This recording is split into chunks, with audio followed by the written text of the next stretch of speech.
Po dëgjoni podcastin Miqësisht e Lida, episodi 19. Miq mirëdita. Sot do të flas për një nga ato gjëra që të gjithë në tregun e punës e bëjmë, zakonisht duke justifikuar veten shumë mirë, ose duke gjetur gjithë arsyet më të forta dhe më bindëse për thënë që po bëjmë gjën e duhur. Si të shtyjmë të punuarit për veten. Pra si harim të pengojmë veten të ecim përpara. Nëse në episodin para rendës fola për mendësinë e qëndrimit në vend, edhe pse harxojmë shumë energji, dhe më lejoni të përdor sot analogjinë e një makine, që motori punon me xhiro maksimale, që çdo pjesë e makinës tundet, shkundet, dhe kur ngre kokën dhe sheh jashtë, makina është në të njëjtin pozicion, nuk ka lëvizur asnjë metër. Dhe kur ndodh kjo shumica, do të thonë si puna ime, të pyesim një mekanik çfarë ka.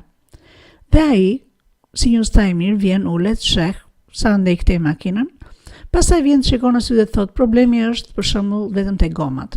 Ka nevojë thjesht për një kalibrim, që makina të ecë. Ndryshe, do të ketë rrezik kur të lëviz. Një njeriu si unë, që edhe pse ka rreth 2 dekada që ngas makinën, dhe që nuk besoj që ka pjesë të Shqipërisë apo të Kosovës që nuk kam qenë me makinë, duke ngar atë, një deklaratë të tillë nga një person, nga një mekanik që vjen aty dhe shikon në sy dhe thot papritur, që kjo makinë e madhe, me çdo gjë që është në rregull, që duket që çdo gjë e ka të kontrolluar, ai të thotë që nuk do ecë fare për këtë shkak, për një shkak të vogël, dhe ai të shikon në sy dhe thot po. Dhe megjithëse edhe karburanti harxhoi, dhe çdo pjesë që e futur në punë, makina nuk lëviz, pra nuk bën asnjë metër. Le të vim në një person që në duke ka çdo gjë që funksionon për të. Një punë në duke të mirë, një mjedis nga ku lakmohet rëndom nga të tjerët, një CV që i pasurohet çdo vit nga ecja në karrierë, një paketë shpërblyese, që është rrogë, benefite të tjera shumë të mira. Dhe në një rast kujtoni dhe rastin e zonjës që ju fola gjatë e gjërë në episodin 18 që vjen, dhe që kupton që ky kalibrim apo ky fokusim në synimet e saj, në zhvillimin e saj mungonte, edhe pse duket sikur është në urgjencat dhe prioritetet e saj. Për harxhimi i energjive, i kohës, i financave të saj është shumë i madh, por nuk lëviz, nuk ecën. Mund të jetë, siç tham përpara, ndofta një burnout ose mund të jetë një kaos mendor. Dyshimi qëndron vetëm në produktivitetin, në rezultatet, a lëvizet, a bëhet ky metri përpara që themi. Në përpjekjet tona me këta individa apo skuadra, ku secili prap shikohet si individ i një skuadre, një nga pikat e forta ose një nga ato pengesat më dha për të kaluar është kur ne kuptojmë që njerëzit kanë kaluar në vetë pengim, në një stil jetese ku mendimet dhe veprimet veprojnë në një farë mënyrë si ato zinxhirët lidhës që nuk i lënë këmbët tona të ecin dhe të kalojnë nga pika A në pikën B, pra ne nuk lëvizim asnjë metër përpara. Pra, si në rastin e makinës, le të shohim çfarë pengon këtë individ, që mendon që edhe pse po i përdor gjithë sa ka në arsenalin e saj, apo do t'i prap nuk ecën para në karrierë. Vetë pengim nuk është ajo që shpesh e dëgjon nga dikush, sidomos kur flitet për njëri të aftë në treg, kur thuhet që ai apo ajo ngatrohet me këmbë të veta. Jo, se në këtë rast ky person lëviz nga vendi. Flas për një fenomen që është më i gjerë, më i gjendshëm, kur personi vetë pengohet ecë përpara. Është diçka që bëhet me vetëdije dhe me dëm të menjëhershëm, të dukshëm, me një dëm të dukshëm në karrierën tënde. Në këtë episod do dua të hedh një vështrim mbi disa mënyra që janë për shumë persona mënyra jetese, dhe qëllimi im është që drejt fundit të keni mundësinë të kuptoni nëse jeni duke i vënë vetë peng vetes suaj dhe si të marrësh në kontroll në fakt ecjen përpara. Do dua të fokusohem në këto pika. Së pari, çfarë forma zakonisht aplikohet vetë pengimi? Në cilat forma zakonisht e gjejmë? A ka diçka që na imponojnë të tjerët apo ne ja japim vetes? Do flasim për 2 forma që më shumë janë të dukshme, të zura pak në gojë përpara, që është të menduarit dhe të vepruarit, që pengojnë veten. Do dua të kuptojmë se si e bëjmë këtë gjë për veten tonë, dhe më e rëndësishme do të ishte gjatë gjithë kohës do flasim si ta ndërpresësh këtë spirale dëmtuese të progresit. dhe të zbatosh çfarë ke vendosur të bësh ose të fillosh të mendosh çfarë do të bësh. Në fakt është si një sindrom dhe këtë e them me bindje, sepse në shumicën e klientëve miq të mi, më e vështirë është të arrijnë të nxjerrin një gjysmore në ditë për të bërë punë së bashku. Edhe pse janë individ në parim të suksesshëm, të lexuar, kanë dëgjuar plot, kanë vajtur për seminare plot, kur vjen puna tek vetja, e dinë që duhet të bëjnë një ndryshim, e dinë që duke ardhur tek unë kanë bërë hapin e parë, kanë investuar direkt për ecjen përpara. Dhe vështirësia fillon me gjetjen kohë për veten, me atë hapin e parë të vogël, me gjetjen e kohës në mes të 100 gjërave që bëjnë që të ulen dhe të merren me veten dhe thellohen në gjërat që duan të bëjnë për veten e tyre. Dhe dini se çfarë më duhet shpesh herë t'ju them për t'i vënë që të fillojnë të pyetja që ju them është kjo. Nëse këtë detyrë që po ta jap unë, që është vetëm 15 minuta të ulesh dhe të merresh ta bësh të detyrë që po flasim bashkë, nuk do ta jep jo, do ta jep te shefi apo shefja jote. Dhe do të thotë çdo ditë do ulesh dhe ke detyrë që për këtë personin tënd, që bëhet fjalë për ty, të punosh me përgjegjësi dhe me përkushtim, sepse ti je klienti për cilin shefi po të kërkon të bësh pamundur.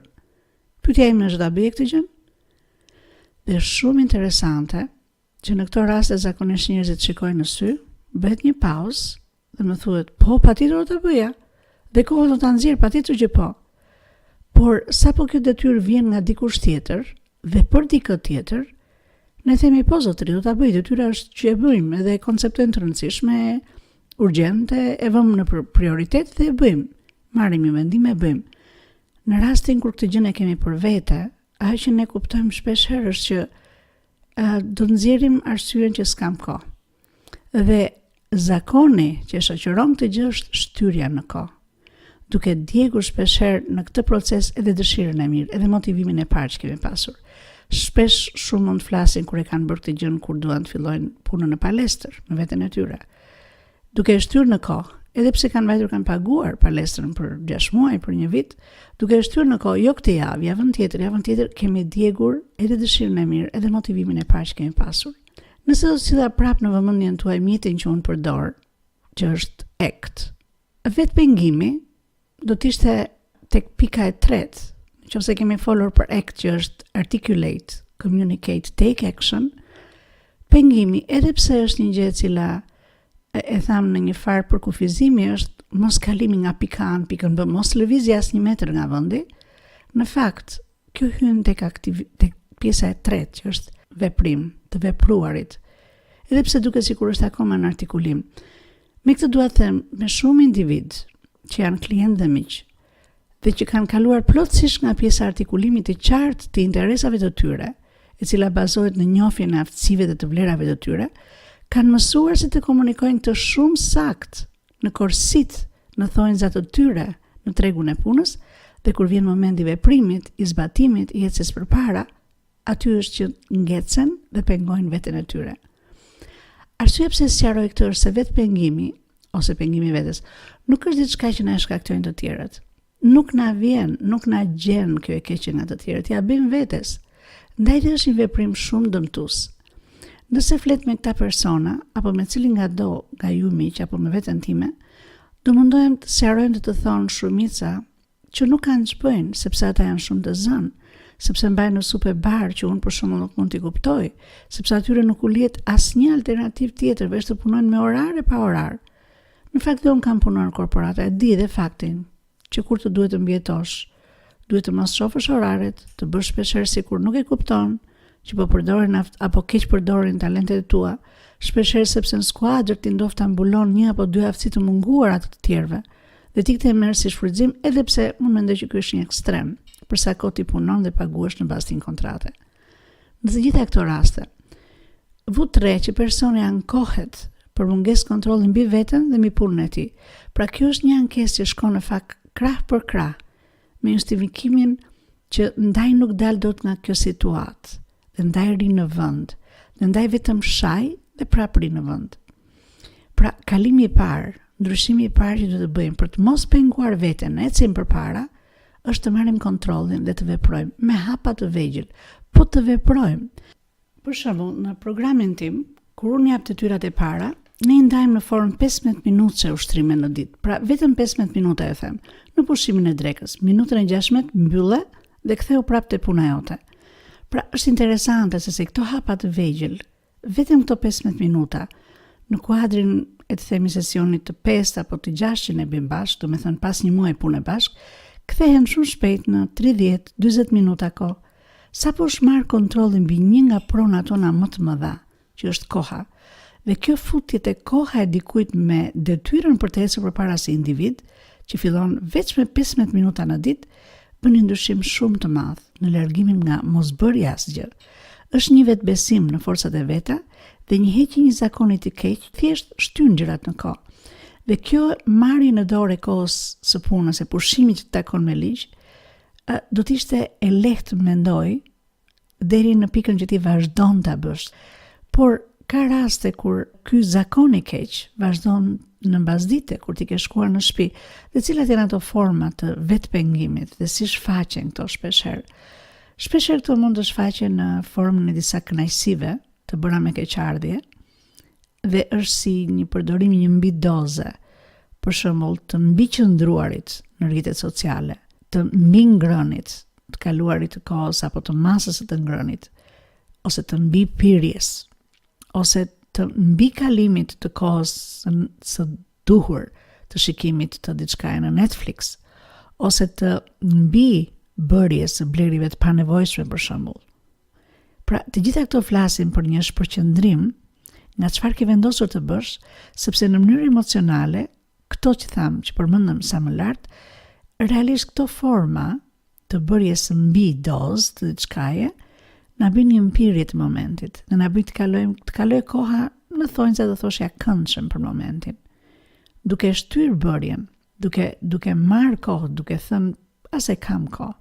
Dhe në këtë kohë ajo që ke bërë në fakt është gjëja që ka ikur është koha, ti ke humbur lëvizjen, ke humbur ecjen përpara, dhe është vetë pengimi në fakt që është një zgjedhje e jona.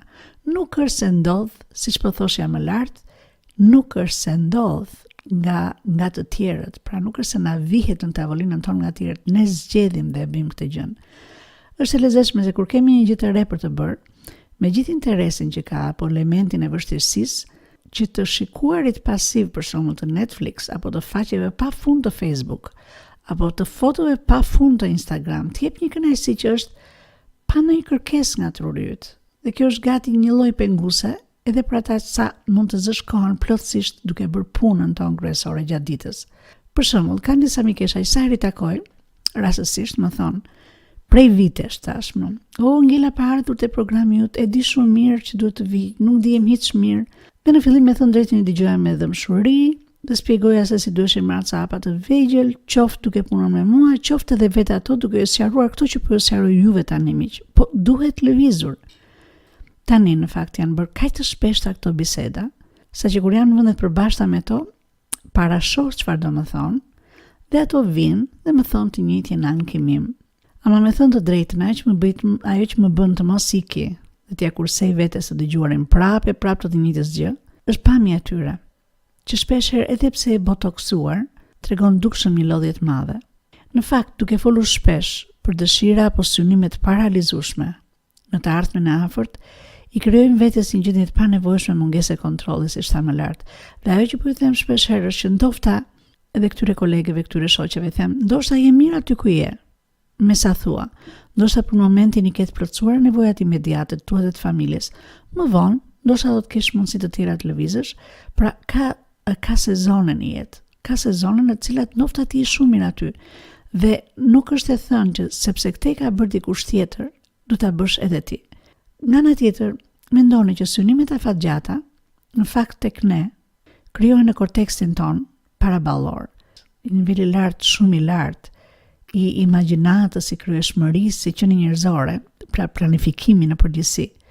Dhe ne jemi në fakt ndërtuar si qenia më e lartë e një shëmbulltyre hyjnore, dhe si të tillë vendosja e qëllimeve është një nga gjërat më të rëndësishme dhe më të bukura tonat. Por aq e bukur dhe veçantë është edhe aktiviteti ynë që duhet lidhet ngushtë me këtë, që është menaxhimi i vetes, menaxhimi i emocioneve tona, që të arrijmë në këto synime. Atëherë kur mund të ndodhë për shembull që dikush është duke penguar veten. shumica e njerëzve thonë, jo, nuk e pengoj veten. Okej, pyetja që bëj unë dhe janë 3 pika që unë do të thosha që mund të jenë tregues që je duke penguar, duke vënë një vetë pengim të madh. Pyetja që bëj është, okej, çfarë synimesh ke në zbatim për veten? Çfarë kërkon kur vjen tek programi ynë? Dhe përgjigjja shpeshherë është, jo, nuk kam ndonjë synim, po ashtu dua të ec përpara, se shoh që te puna po më përdorin dhe unë nuk po ec më. Në momentin që nuk e ke bërë tënden të ardhmen, duke marrë në dorë të tashmen tani që je, çfarë duke bërë? Dhe qoftë me veprimet apo mos veprimet e tua, kjo sipas përkufizimit të ligjeve, në shumicën e rasteve ti je duke penguar veten. Nga se mund vi kjo mund vi nga besoj mungesa e besimit në forcat e veta, dhe ndaj nuk vjen synime sepse mendon që do dështosh, edhe duke folur figurativisht do thoshë është më mirë të rinë çarçafte vjetër që janë të ngrohtë edhe pse jo të pastër, sesa ti ndroj. Sepse ata të ndroj do i doftot dhe nuk di si do t'ja dal. Pra, fillojmë dëmtojmë veten tonë, akoma pa filluar të bëjmë planin e punës. E dyta, që mund të jetë tregues që je duke penguar veten është përgjigjja kur unë pyes për shembull, çfarë kërkon, ku do të ecësh është nuk e di. Ku do të ecësh, po nuk e di. Po çfarë kërkon të bësh? Jo, nuk e di në fakt, ndaj kam ardhur këtu. Shiko, sot në këtë kohë të internetit, të mos dish pse nuk ecën. Dhe të vazhdosh të mos e kërkosh të gjën, për mua është e pafalshme. Besoj flas për shumë persona që sot kur dia është sheshit në fakt, festa e të gjithëve është që duan të dehen me dije. Më mirë një dehur me shumë dije, sesa dikush që kur flet me të nuk e ka iden se çfarë po kërkon, dhe nuk e ka iden që ndofta duhet lëviz apo jo.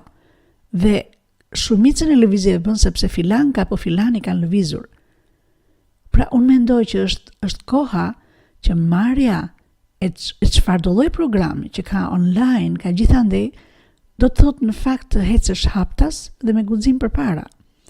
E treta, dhe kjo është prap një shenjë për mua, dikush është duke lidhur këmbët e veta, e ka lidhur dhe zot hec, është kur dikush që kur ti flet me ta, në të tashmen të sjellin gjithë rastet kur kanë dështuar në të kaluarën.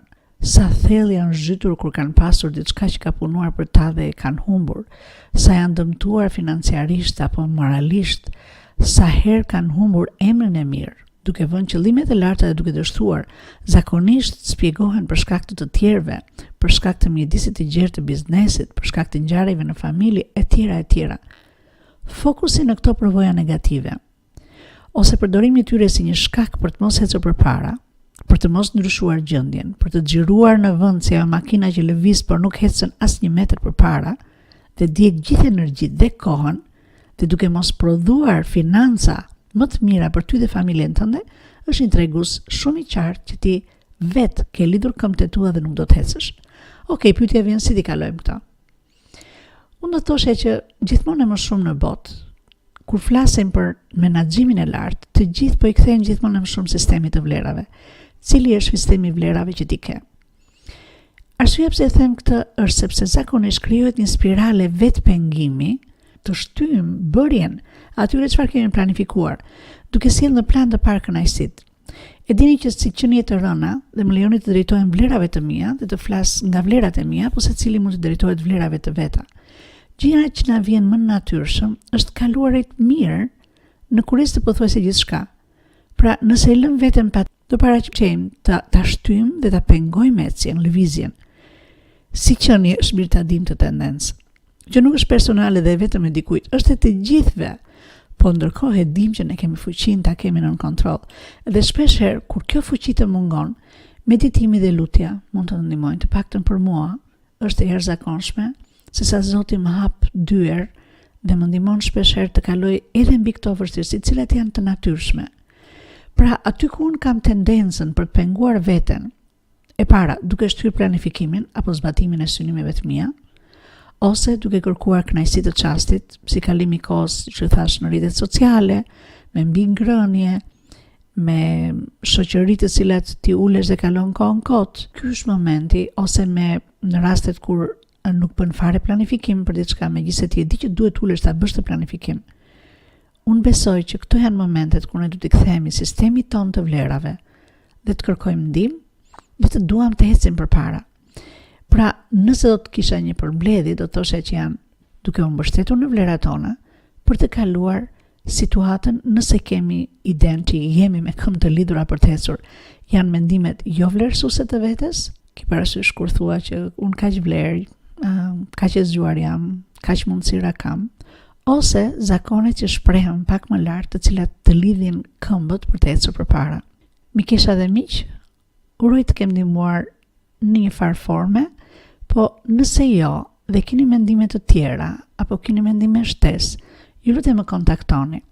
Ndofta do të ishte shumë mirë në për komente, sepse ajo që unë kam vënë re shumica e gjërave që më thuhen në inbox janë ca mendime të mrekullueshme që ju ndani me mua, por unë do doja që gjithë secili të ketë lirinë vet t'i ndaj këto, të t'i shkruaj. Se t'ju them që ju jam shumë falenderuese për mbështetjen që po më jepni.